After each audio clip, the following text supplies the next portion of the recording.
Hello, friends and brothers and sisters in Revoice land. This is the time of day when Greg and I will be attempting to have a conversation that doesn't devolve into complete laughter because he and I enjoy each other, but actually is constructive for all of you. So say a prayer for us right now. But the conversation happening right now is one that is personal for almost all of us and one that's really important for almost all of us. We're going to be talking about the language that we choose for ourselves when we're talking about um, our sexual identities, our sexual attractions, our orientation. There's a lot of different words already.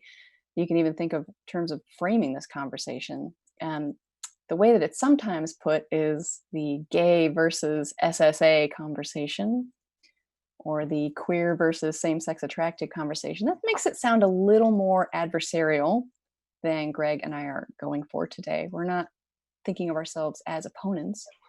We're thinking of us and of you, all of us together, as family members, as brothers and sisters in Christ who are trying to figure out together what is the best way, what are the helpful ways, what are the good ways that we can communicate about what we experience in Christ, and how that can serve ourselves, how that can serve the church, how that can serve the world. So that's a little bit about how we want to structure our conversation. We're going to take some time to share our own stories in terms of why we use the language that we use. And then we're going to delve into those three things: how language impacts ourselves, how language impacts the church, how language impacts the world, how it interacts with each of those three things. And then we'll close. We expect that all of your questions and concerns will be completely cleared up by the end of this hour. No, I'm just kidding. It's not possible for a conversation between two individuals to possibly represent all the different factors that each of us bring into this. We are coming just as 2 points in a huge crowd trying to figure this out together. So we want to be able to represent what we think clearly and carefully, but we also realize there's plenty of you listening who might disagree with both of us, or who might, also have other things to share in this conversation. So we don't think that our representing this conversation is representing the totality of what needs to be said about this. We also hope that we'll represent what we do say with the grace and truth of Christ. And so, we pray that we would be serving you most of all, and not just Greg and I's desire to laugh at each other's faces. um, so with that, I want to invite Greg to share his story first of all. Thanks, Rachel. I can't wait. I can't wait to laugh at you and with you this morning. So my name is Greg, and I identify as gay, but gay was not a word that I was eager to adopt for myself. It wasn't like I found it and then ran to it with open arms and was like, I can't wait. I've been looking for you. The reality is, when I discovered the word gay, I was terrified of it in a way that I had never been terrified of a word before. And I was eager to do almost anything that I could think of to not have it be the word that I used to describe myself. I grew up in church, which means that I grew up with a very specific understanding of what it meant to be gay. But I also grew up with an understanding that that was sort of the general catch-all term for a person who was experiencing attraction to the same sex.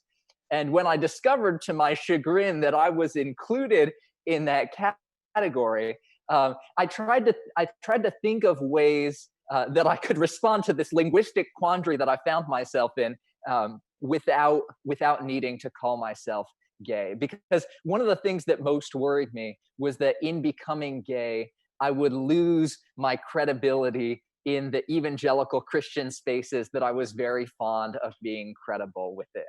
I was the sort of person growing up who was much beloved by the church ladies who wanted to set me up with their daughters and granddaughters. They had so much hope for me. I was sort of musical, and people love like the sweet musical boys, and I enjoyed being loved, and the thought of calling myself gay made me think that I might lose that experience. And so I tried to think of there were three strategies that I attempted to avoid the word gay for myself. The first one was just to not talk about my sexuality at all. Um, and that for a period of time seemed like a good idea until it didn't, because I began to realize that actually keeping a big part of your experience of the world hidden is not a good way to experience wholeness or growth in Christ. That the closet is not conducive to our spiritual growth, because our spiritual growth needs openness, it needs life. Um, so once I'd given up on that first attempt on just not talking about it, I thought, oh, maybe I can just adopt some euphemisms, like some nice long phrases. I am a man who experiences attraction exclusively to men. However, I am committed to celibacy. I was like, I don't need a word when I can have a paragraph and a half. Um, that also it had its virtue in that it was very, very clear, in that I was not at too much risk of misunderstanding. Um, but I found that it still made me avoidant of the conversation, because I was like, I don't have time to say that paragraph and a half too often. And it also made me feel like this was still a conversation that I was trying to avoid. Like I was like the embarrassing second cousin that everybody's apologizing for at the family reunion. And I realized if I'm going to talk about this in any kind of meaningful and ongoing way, I need something that's short enough that I can say it again and again, so that as necessary, I can grapple with the reality of what it means for my life. And so finally, I found myself in this place of wrestling with, okay, if it is useful to have a label of some kind of term that I can use to refer to myself, am I going to be gay or am I going to be same-sex attracted?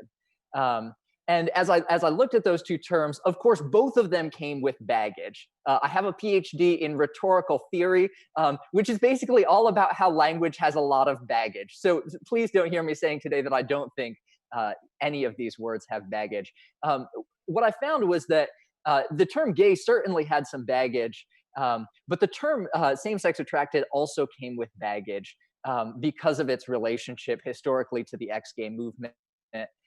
And because I was so concerned about that baggage, I found myself really eager to avoid that. Um, but ultimately, when it came down to the heart level of the matter, I realized that my biggest reason for wanting to avoid the term gay and for calling myself same attracted was that I was eager to maintain my good Christian reputation. Um, there's a the parable that Jesus tells in Luke 18 about a Pharisee who goes to the synagogue and prays, "Lord, thank you that I am not like other men." And I realized that this is not everyone's story in this conversation, certainly. But when I began to enter this conversation, my instinct was to say, how can I talk about my sexuality in a way that says, Lord, thank you that I am not like other men? And I realized that it was actually the Pharisee within me that was eager to resist the word gay. And so I recognized that, certainly, at least for myself, that the path of humility for me looked like saying a bit of my good church reputation in order to embrace the people that God loved. So that's my story. That's how I got here. And it just reminded, hearing your story again, one, I'm reminded that if you do better than me, because this is a competition, no, I'm just kidding, in this conversation, that you have a PhD in rhetorical theory and I just have a degree in history. That's like, it's the little old BA. That's nothing. That's Oh nothing. my gosh, please. If But you're listening to Rachel and you're like, oh yeah, she's well, downplaying, just you're take taking my up word my for it. 5 minutes. Rachel is way more brilliant than I am. So you will see Garbage. by the end of the, yeah. But you get your own laugh track. Manners over here saying that you are more brilliant than I am. So we just put that in the books. But hearing your story also underlines for me that we need to be able to hear each other's stories here, because I think you're going to hear over and over again as we listen to each other that there are reasons that we choose the language that we choose. Rarely are we just being like, I don't know, I'm just going to use these words. There's really deep, tender reasons. And so when I hear your heart, especially guarding against that Pharisaical part of what you're dealing with, like I immediately want to go towards you and affirm that and say, yeah, like those are the types of things in our heart that we should be fighting against.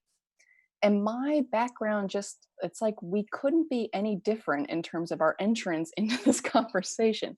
I did not grow up in the church.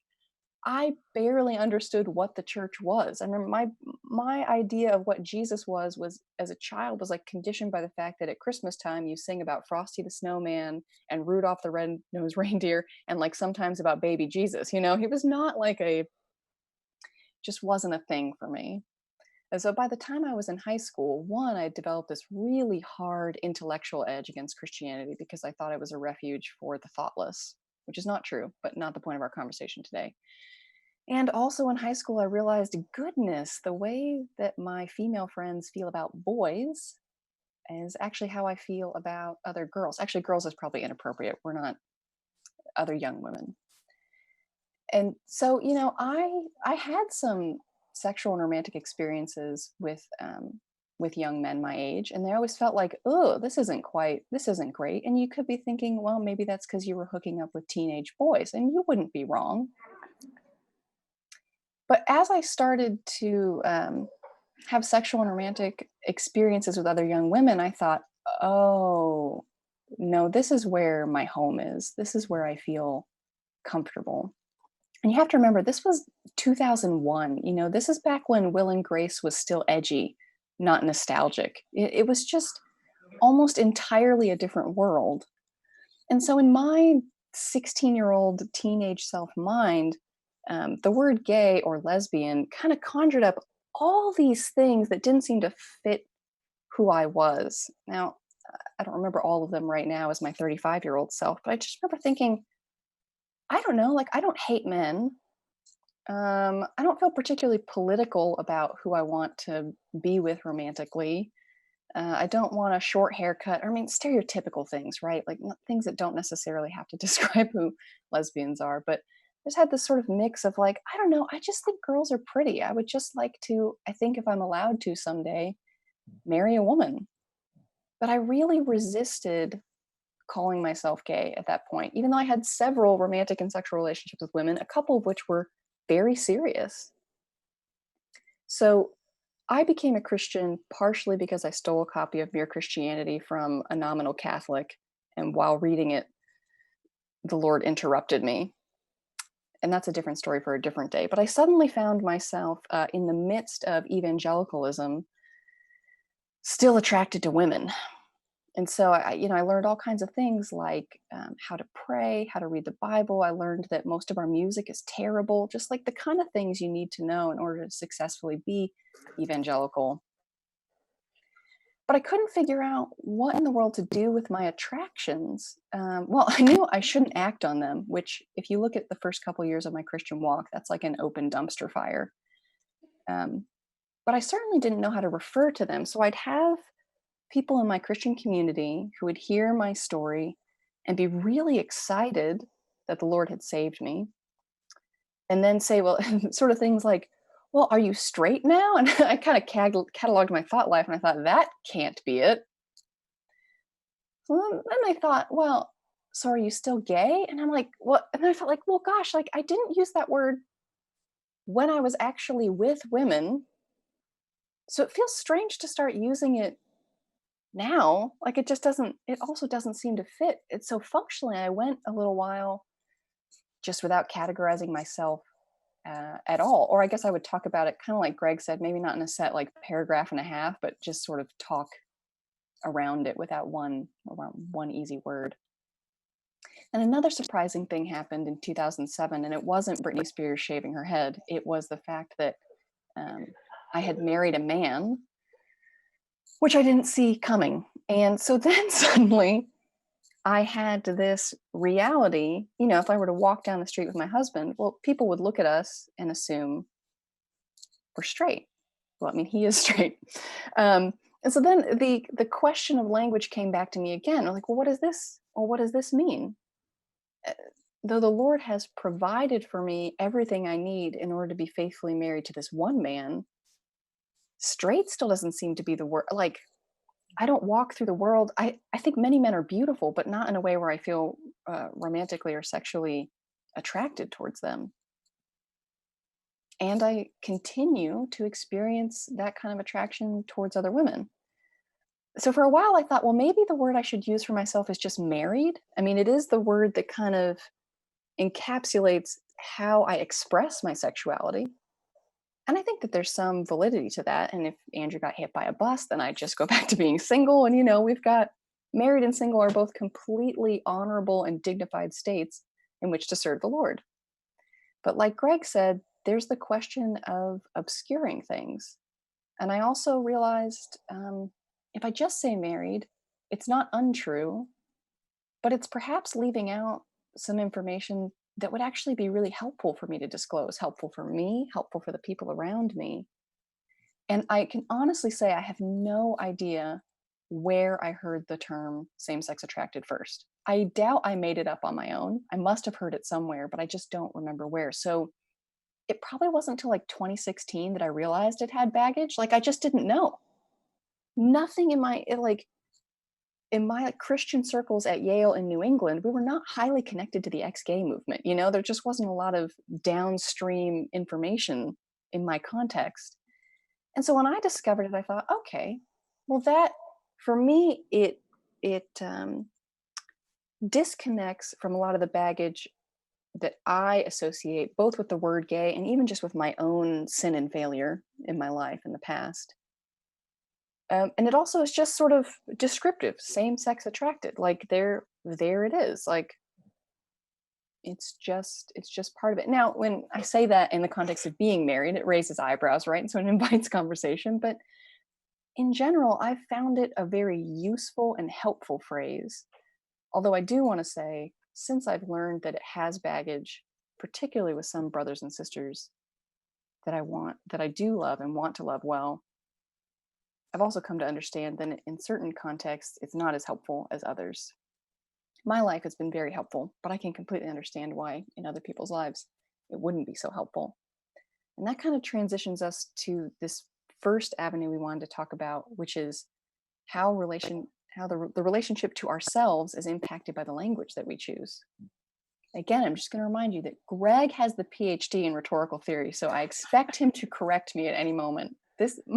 Mine are just pedestrian layman observations, but Oh, please. I offer them to you just the same.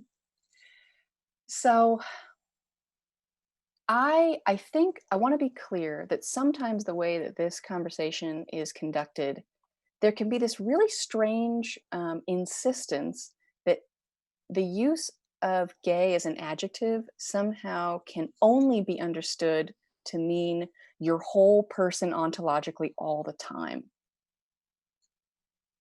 And I just don't think that that's a fair or reasonable way to think of adjectives in terms of how they function. There are a lot of adjectives that are very true about each of us. Some of them like frivolous and some of them deeply meaningful. There's just lots of different ways we can describe ourselves. But I do experience, and I think I see in the world, that there are some true things about ourselves that seem to clamor to be that center of our galaxy, that center of our solar system in a way. It's easy for them to move there. So the fact that I'm brown eyed, I don't think is ever going to be something that I want to rotate my entire world around. That would be really strange. But it's easy for me to see how this happens with certain adjectives or certain truths like our nationality. Um, American is something that's true about me and something that's true about a lot of us. But it can easily move to the center of our solar system if we're not careful in a way that's kind of, well, not kind of, pretty destructive. It doesn't have to be. I think there's ways to be patriotic, to be a Christian and an American in ways that honor the Lord and respect our national heritage. I think there are a lot of reasons to be thankful to be an American. I think we also see in the world there's some pretty nasty Christian nationalism.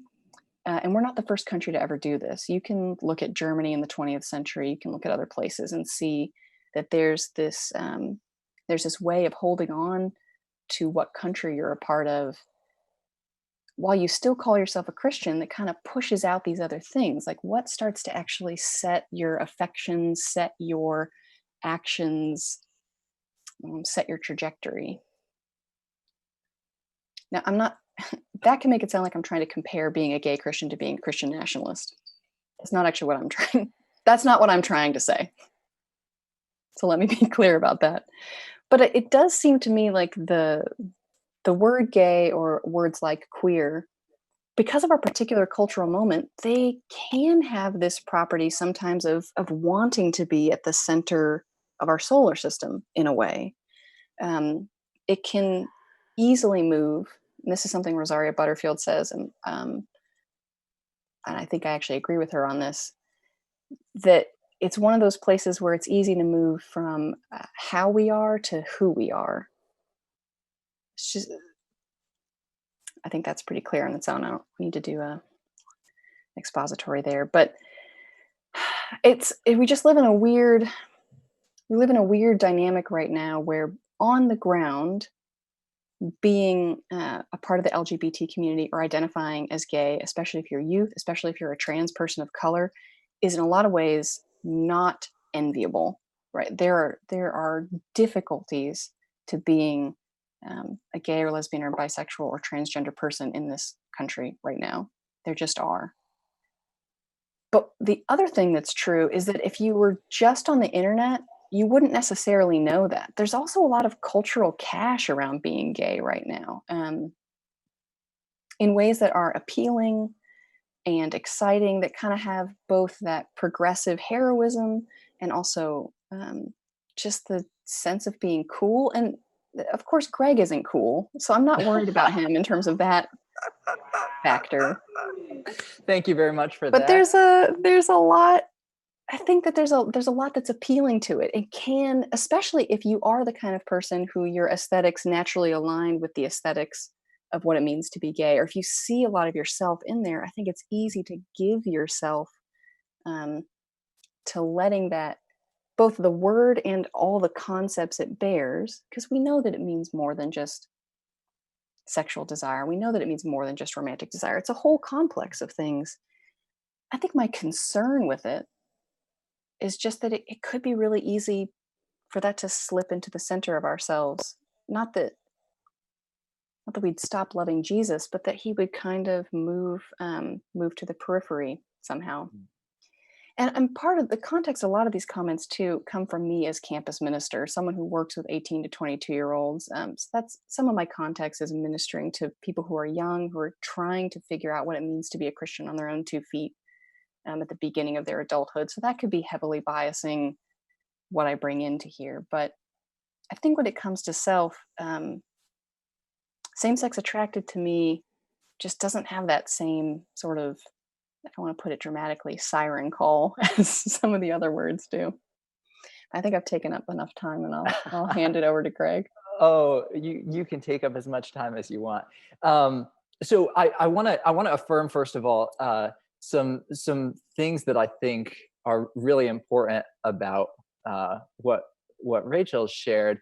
One of which is that I absolutely agree that there is within all of us the possibility, even the strong temptation at times to have our sexuality become too totalizing a part of the story of who we are. And I think that temptation exists in our cultural moment, not just for gay people, but also for straight people, and not just for gay people, but also for same-sex attracted gay people. In fact, I think the temptation of the human heart is to find anything that might make us feel like it could be a better God than God is, and to have that become who we are. And so I really agree with Rachel. And one of the things that I so appreciate about my friendship with Rachel is that she is ever aware of that danger. And so in our interaction, she's ever sort of tugging gently on me away from directions where she sees the danger more clearly than I do. But I want to caution us that if we believe that the way to be safe from those dangers is just to avoid certain words, then what we may be doing is setting ourselves up for what we think is success, but actually turns into a sneakier kind of failure. And so to take another sort of adjectival moment, I think we see this sometimes in the conversation about Christianity and race. I think we have a lot of white Christians in America who think that they have solved the race problem by not using adjectives, by saying, no, no, I don't need to be a white Christian. I will just be a Christian, pure and simple. I have solved the race problem. But the reality is that avoiding language doesn't necessarily cause us to fix the problems that underlie the surface of our language. And so I think we need to be really cautious, especially when we're coming into narratives that would say, here's the safe term, here's the dangerous term. If you just use the safe term, your heart will be safe. The reality, friends, is that our hearts are not safe by nature. I am not a Calvinist, but I am at least Calvinist enough to say that our hearts are real screwed up. So what I think is important for us to do as we think about the way our terminology relates to our sense of self is we need to grapple with, how can I use terminology in a way that's honest before others, before God, before myself? And how can I make sure that in my faithful choice of terminology, I'm really grappling with the implications of what it might mean for this adjective to do different kinds of work in my life? And I think the example that Rachel gave with the American Christian is, I think, a really good example of how the same phrase, the same use of an adjective can come to have two really different meanings. That there's both the adjective that just gives additional biographical details about the noun. Hey, I'm a Christian who happens to be a citizen of the United States of America. Maybe I should think about what being a citizen of the United States of America means for me being a faithful follower of Jesus. But then there's also the adjective that fundamentally changes the nature of the noun. I am not just a Christian. I am an American Christian, American with a U. I am the sort of Christian who believes that America ought to be the number one nation in the world, that making sure that America's national interests are defended is the path of Jesus. I am a Christian who is completely unrecognizable to the first century Jesus Messiah. And you have the adjective American fundamentally altering the nature of what it means to be Christian. I think the reality is that we can do the same thing with the word gay.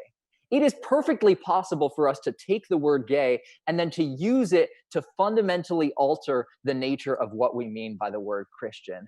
And if that's what any of us do with the term gay Christian, I hope we avoid it, not because I think the term itself is fundamentally flawed, but because I think what we've done with it is so fundamentally flawed. And I hope that if I ever start using gay Christian that way, I hope Rachel slaps me upside the head for a whole bunch of reasons. But I'm glad that she's not slapping me upside the head just purely because I find that term helpful. Do you want to say more things on that point, Rachel, or should we move on to our next? Oh, I do want to point out one more thing. I'm sorry. I'm like, do you want to talk? No, never mind. Back to me, please. I think it's also really useful to point out that when we think about how people choose terminology in terms of their self-understanding, I think it's worth noting that a lot of the most prominent voices sort of advocating for the same-sex attracted terminology or gay terminology, it's often folks who have a history of having been sexually active with the same sex are more inclined toward not using LGBTQ terminology. And those of us who don't have that history and who have a history of saying, how do I come out of years of shame and closeting and thinking that God hated me because I was gay? That group of us tends more toward the term gay. And I think for both groups, there can be a really important work that happens in our hearts when we choose a certain kind of terminology to signify an important shift in our hearts. And so I know for me, the beginning of using the term gay to describe myself was the beginning of saying, what would happen if I lived like I was not a slip of the divine chisel, like God was not up in heaven being like, oh, dang it, Coles, he came out not at all like we intended. What would happen if I began to live as if I had been purposefully given by God a particular sort of vocation in the world? But I think that shift in terminology can happen really differently depending on who we are, depending on what our stories have been. Yeah, and I think that's really important. This is functionally a lot about discipleship and where we've come from and where we want to go. And I think that is probably what I was going to add as well. And also, just I appreciate the point you made about the connection with the race conversation and how like the foolishness of talking about color blindness points to the fact that if we don't have language, we can erase really important things. I was reading the other day, reminded that in George Orwell's 1984, like one of the ways that the government restricts them is by issuing dictionaries each year that have fewer and fewer words. And so I do think it's important that we're not policing language. Mhm. We just want to talk about its potential impacts. Yeah. Yeah. And maybe let's sort of take that question of potential impact and transition into the second component of the terminology dialogue that we want to lean into, which is the question of how our terminology causes us to interact with the church. And when I think about the use of terminology, whether it's more advantageous in church spaces to identify oneself as same-sex attracted or gay, there's a part of me that wants to say, well, obviously same-sex attracted is better to use in church spaces because the church people just prefer it. They feel so much better when you go in there and call yourself same-sex attracted. And there was a time when I thought, well, I think I'm choosing to call myself gay out of obedience to Jesus. But it's kind of a bummer because I think it's sort of wrecking my witness in the church. My thinking on that has actually begun to change, though, as I've begun to realize, and this is especially, I say this as someone who's an Enneagram 9. So very, very eager to make everyone happy. The reality is, if the Lord had left it up to me, how many people in church spaces I upset, that number would be a hot 0. And yet, in leading me to call myself gay, the Lord has caused me to inhabit church spaces in a way that is a little bit less obsequious and a little bit more obnoxious. And I think that could actually be a really good thing at times, because the reality is, if I fit well into the evangelical church spaces that I have run within over the course of my life, that means that I fit well into church spaces where celibacy is seen as an inherently lesser vocation than marriage. It means I fit really comfortably in spaces where the narrative given to single people is like, well, if you want to belong, you might as well find a spouse and produce 2.25 children.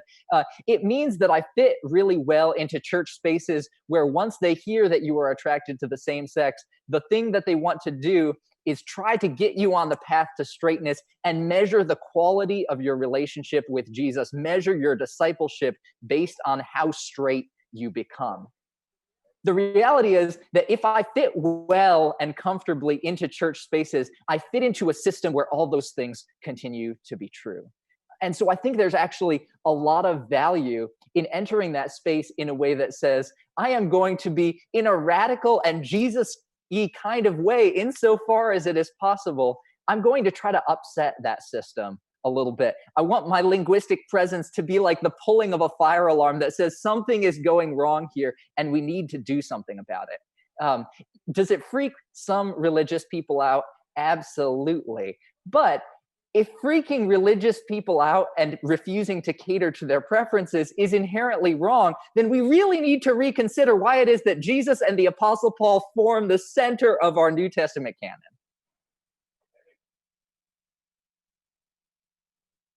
You just pausing for your own brilliance there?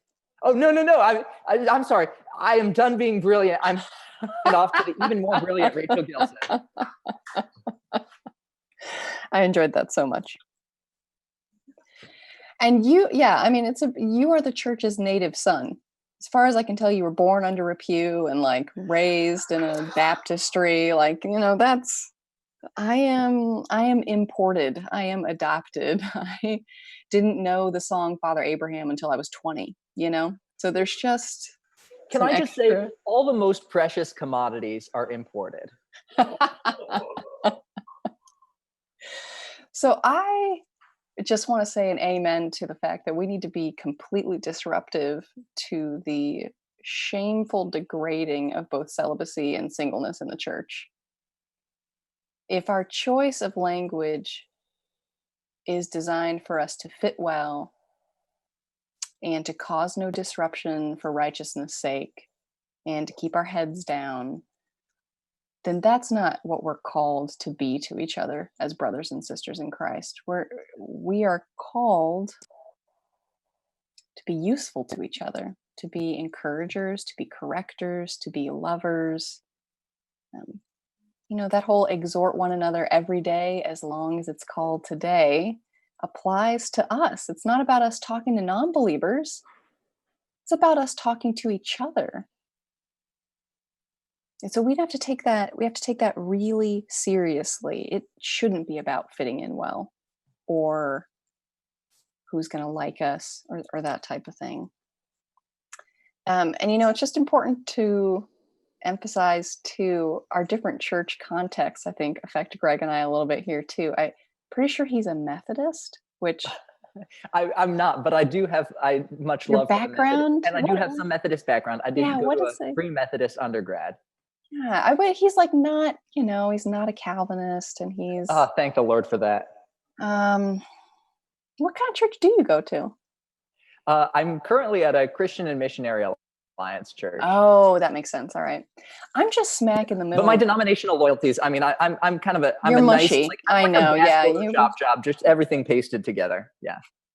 In more ways than one. So I only insult people I love. We did say when we were planning this conversation, we did say that Rachel was going to be the obvious eye candy of the pair of us. So also the bad cop, apparently. So I'm just smack in the middle of the SBC. Now I've been a part of the Southern Baptist Convention only in New England, which as far as I can tell is like the mildest possible form of the Southern Baptist Convention. But still, like, I'm speaking from a very particular church context, which is the only one I've actually known.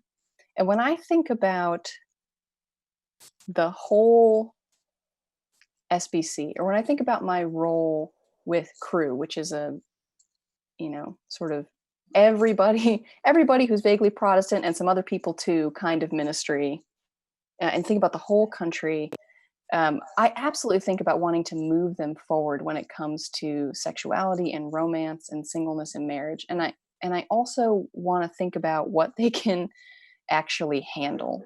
I think some people in the church are ready for the provocation of what it means to have faithful gay Christians in their midst. They're ready to be like agitated by it and then move forward. I think that there's also a segment of people for whom it's like when they hear it, they just build their walls immediately and shut out to listening to more. I don't think that means that Greg and others shouldn't use it. I just think that there's going to be some people that you can't reach because you choose. And frankly, there's going to be some people I can't reach because of my own language choices. So it's not like I get everybody, you get a slice. It's just, if we're thinking about the church, I've found it missionally effectual. Is that the right way to put it? For the church to use language like same-sex attracted. Honestly, I come in married already, so they're already like, oh, safe, which, fine. I still think that there are a whole swath of people in the church who are convinced that if you have a certain amount of sex with a person of the opposite sex, that eventually you will turn straight, right? So maybe that's what they're holding out hope for me, that if I'm married to a man long enough, the switch will just flip. And part of what I try to bring to the church I don't feel like the word gay describes me, but when I want to underline for them is like, no, but you have to understand, I still experience attraction to women. And it doesn't matter that my romantic connection with my husband and our sexual relationship is good and healthy, which it is. That in itself doesn't change this attractional pattern that I experience. Nor does it in itself the main thing that helps me say no to those attractions and say yes to Christ. In fact, the Holy Spirit is what helps me the most. And I do think there's something about being able to give a lot of yes to my brothers and sisters who I'm just going to go ahead and say are a little more conservative, to give a lot of yes to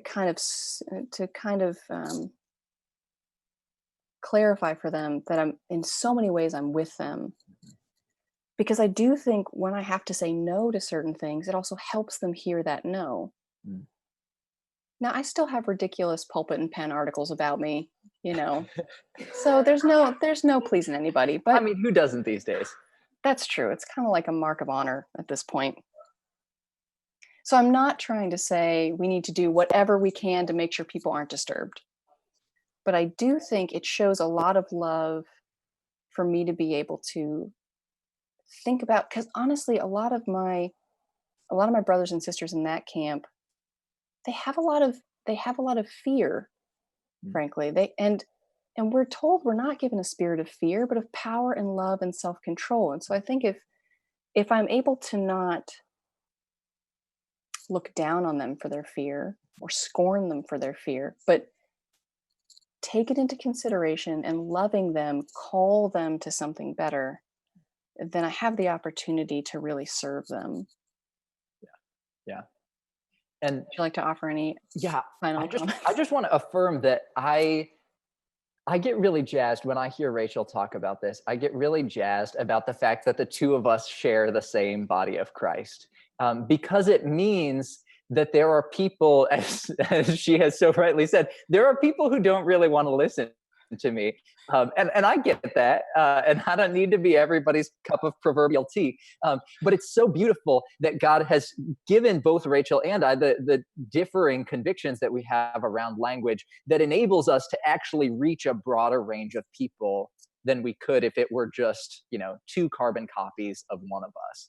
And so I think there really is purposefulness in that on God's part. Um, and I also think it's really helpful to keep in mind that around so much of this conversation, there are words that just function differently for different people. Like the power of words to do that, to have different kinds of interactions with the world differently.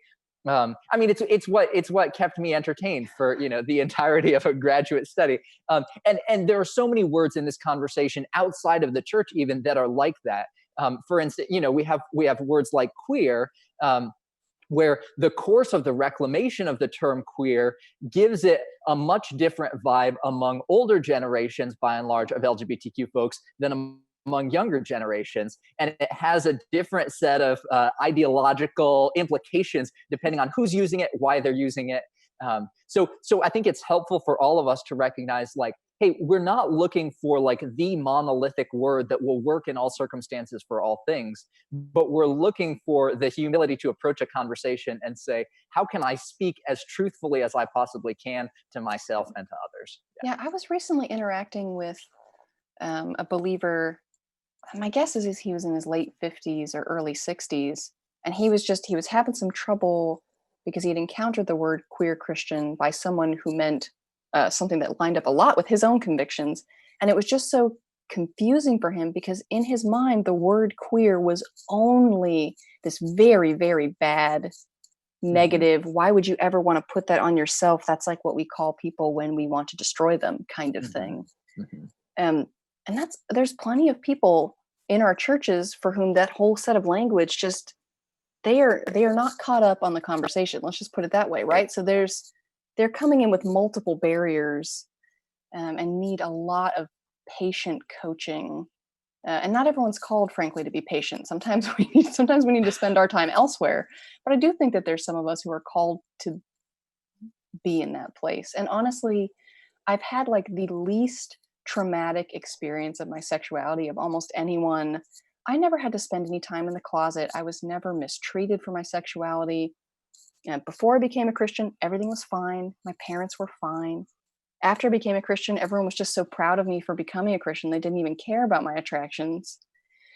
So there's a level in which, too, I'm sort of like, people who don't understand the conversation can say some hurtful and unhelpful things at times as they're trying to figure their own stuff out, and some of us are going to be better suited to take those bullets than others of us who are still coming out of the trauma of being told that we should feel ashamed for this part of our experience.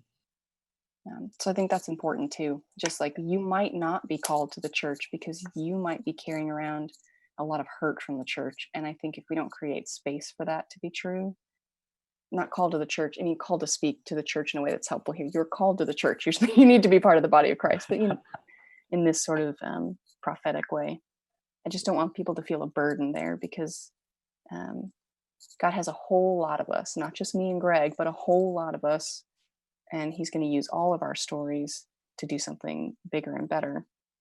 But Amen we're to that. not just called to the church, right? If this is like, we're not just like a Sunday club that doesn't brunch. You know what I mean? We're called to the world. Like we are called to go. We're called to make disciples, to be in the world like salt and light. I heard someone once say. So we have to think about what these terms mean on mission, what they mean to the people who don't claim Christ as their king. And I think that's there's just a lot of texture to that. I think there's absolutely moments where you might have a strong conviction that in general you want to use this set of terms, but you're suddenly in a missional moment where you need to pivot and use a different one because of the person who's actually in front of you, right? So when we're talking about mission and the world, we're not talking about principles, we're talking about human beings who need to hear about a great love that exists for them, that God doesn't look at them with an expression of disappointment or anger, but because of Christ, he looks at them with longing and wants to call them inward. And so, whatever language helps us communicate that with the least amount of barrier, I think is what we should go for. So, in general, in my experience, I've always been a Christian while living in New England, which is just a really not churchy place. It's just super not churchy. It's like Providence is the number one city least churched, and Boston is number two. I live really close to Boston. I had a college roommate who grew up outside of Providence, and we were talking about Halloween stuff, and she's like, well, what is your like Christian group going to do? And I was like, oh, some of us are going as like the loaves and fishes. And she just looked at me blankly and she was like, is that a Bible thing? Right? So just not even an understanding of a lot of base level things is a lot of my context. And while I absolutely agree that the word gay can mean just the attractional pattern, like just the experience of being attracted to someone of the same sex. Wait, that sounds like a phrase I like.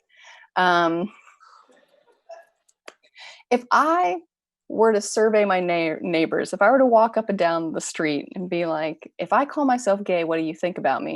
Well, one, they might like me more because I live in a very progressive neighborhood. But two, in general, they're not just going to assume that I have that attractional pattern towards women, that I have a romantic and sexual attraction towards women. They're going to assume that either I'm in a relationship with a woman or that I'm seeking to be in a relationship with a woman. I think it would be strange for them.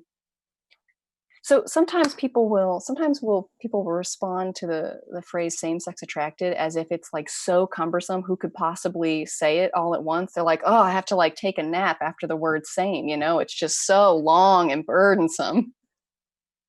But the thing is, everything I gain with the word gay in a missional context, if I just leave it at that short word, then I need to go into a whole paragraph of like, yes, but da da da da da da da da. Whereas in general, I found when it needs to come up when I'm talking to non-believers, and it's not like I walk up to my new neighbor, I'm like, hi, I'm a same-sex attracted Christian. People are like, who, why? Don't be weird like that, right? But in contexts where it's helpful and important for me to describe my sexuality, I have found same-sex attracted to be not as mystifying as sometimes people make it out to be. They're like, who could possibly understand what it means? And I'm like, I don't know. It sounds like what it is. And it comes without, I think, some of the automatic presuppositions that are coming with the word gay or lesbian. It, in fact, invites a like, oh, so then what? And I've recently discovered that it's not just ex-gay people who use same-sex attracted. It has some purchase in other places as well, though it's not blowing up anyone's Instagram feed, I'm assuming. I don't even use Instagram, so I don't know what that would look like. But I think it also helps sometimes too to give language to people. There Most people who experience some romantic and sexual attractions towards people of their same sex do not experience them to a level that would make those attractions exclusive. Like there's a whole subset of people in the church even who don't have language to put around this because they don't sort of feel it enough to want to identify as gay. Like that feels like too much. And so sometimes even same-sex attraction out in the world can give a kind of apologetic of actually we our attractions can be kind of all over the place. Like I experience same-sex attraction, but the call of God on our bodies, it he gives us through the Holy Spirit the ability to be faithfully single or faithfully married, whether we're attracted to men or women or both or neither or potted plants. There's on some level where you can say like, um, sometimes in the world, sexuality has such this purchase, and I think ways where we can both affirm the goodness of sexual and romantic connection and also make it orbit Christ instead of Christ orbit it can be really helpful. So using language that actually is maybe a little different in the world has been helpful for me in that space. Yeah, so just to reaffirm before I respond to a couple of things, insofar as Rachel has found that language missionally helpful, I'm like, go get it, girl, get that mission. Um, I do want to push back against the idea that it's a bad thing to use the word gay because people might assume that you are potentially pursuing or in sexual relationship. I think the reality is, if I told people I was straight, people would assume that I was in a relationship or wanting to pursue a relationship. I think the reality is, to live in the 21st century West is to have people assume that whatever the nature of your sexual attraction, you will want to be pursuing it if you are not already actively engaged in seeing it fulfilled. And so the reality is, as soon as I start to talk about sexuality in a 21st century American context, if I want to be clear about what following Jesus has meant for my sexuality, I immediately need to pivot and start talking about Jesus. And I actually really love the fact that using the word gay forces me to do that. That if I want to talk about my sexuality and it's important to me to clarify how I'm expressing that in the world, I immediately need to start explaining who Jesus is, because otherwise, God knows, like, celibacy makes very, very little sense. A mutual friend of mine, at my church, he met a guy I used to know in my graduate program, and they started talking about how they both knew me. And my friend from grad school was like, "Yeah, I don't know him well. I know he's celibate. That's weird." But it was like this random information that he happened to know, and it was memorable because it was weird. Because it was weird that that piece of information was part of my story. And I think sometimes we're afraid to be weird in missional context. Like, we're afraid to have people notice that we don't just kind of like casually fit into existing narratives that they're comfortable with. But I actually think that weirdness is like a real gospel gift. I think there was a lot of weirdness going on in the early church of Acts. And I think we can lean into those moments of weirdness and say, hey, you have a preconceived notion about what my sexuality ought to mean for my life. I would love to tell you about this Jesus guy who totally transforms what it means for me. I think another thing that I think is helpful for us to keep in mind as we sort of approach missional context is to ask, are there any presuppositions that this community might have I can really actively target and overturn by my words? And that for me has been another one of the great values I've found in using the word gay, is that I at least run in a lot of circles where the non-Christians that I'm talking to have the perspective that to be gay is inherently to be disqualified from following Jesus, to be disqualified from receiving God. And in that context, if if I refuse to identify myself as gay, it seems for them to reinforce the reality that, oh, yeah, just like I thought, gay people can, in fact, not follow Jesus or be loved by Jesus.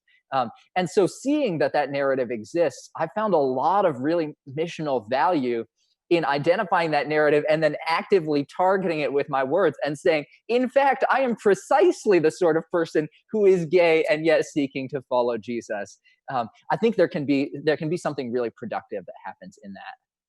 Well, I think we're just hearing over and over again how important our actual context is.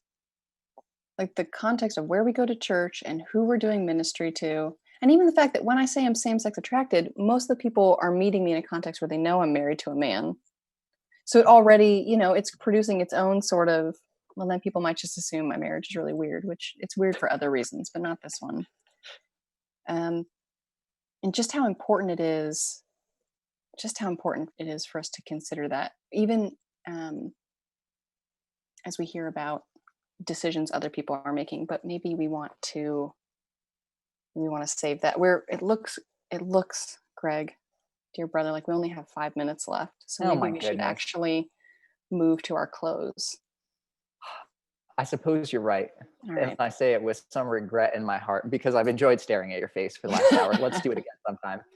Um, I want to give just a brief note in closing, to just appeal to us to be cautious in the way that we approach the language that we use. Um, when I use LGBTQ terminology, it's not because I think there is no danger potentially in using that language. I think there is absolutely danger in how we approach conversations about sexuality, because there is absolutely danger in the ways that we choose to steward or not steward our sexuality well in obedience to Jesus. So I don't want you to hear from the sort of pro-gay terminology side of this conversation. Please don't hear me saying, yes, go ahead, just use whatever terms you feel like, use them profligately, have a ball.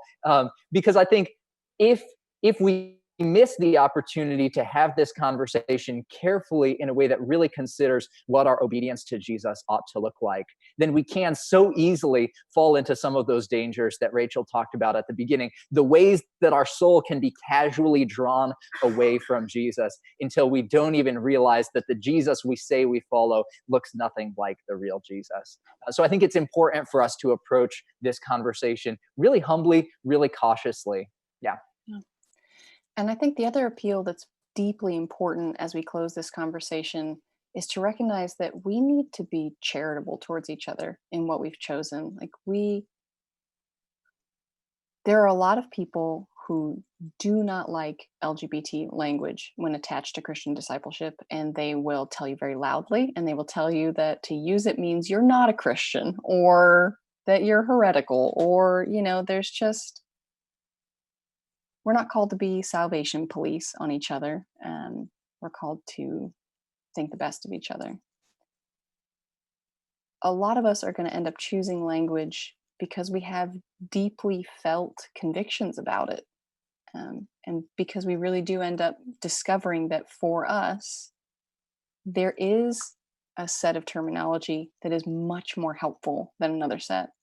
We need to always be careful to not laminate that onto other people.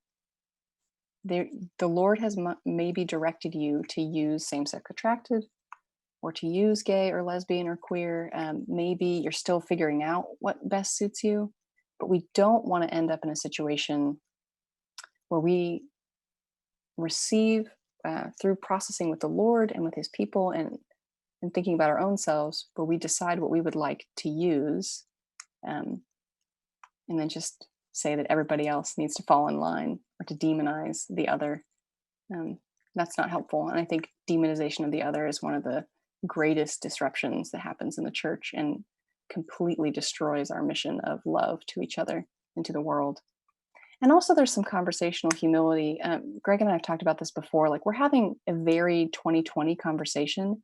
Who even knows what the language options are going to be in 10 or 15 years? This might look like the most extremely adorable and outdated section of this conference when people look back on it in a retrospective. Like, oh, they were still using those words? That's so cute. Right? As missionaries, we have to be paying attention um, to the other language that's going to come up, to both its possibilities, and also some of its own challenges. So you also don't want to fossilize into something you've decided for yourself. Like, again, God hasn't given us a spirit of fear, but of power and love and self-control, because we're in Christ. And so we can approach language with wisdom and also with freedom. And that's why, it's for freedom that Christ set us free. So let's not submit again to a yoke of slavery. And I wish you could just hang out with Greg and I so much longer because we're at least entertaining ourselves. We hope we entertain a couple of you. But I think I need to give the ball back to Tyler so that he can send you to other helpful and beneficial places. So we're really glad that you were here with us. And if you have any complaints, send them all to Greg.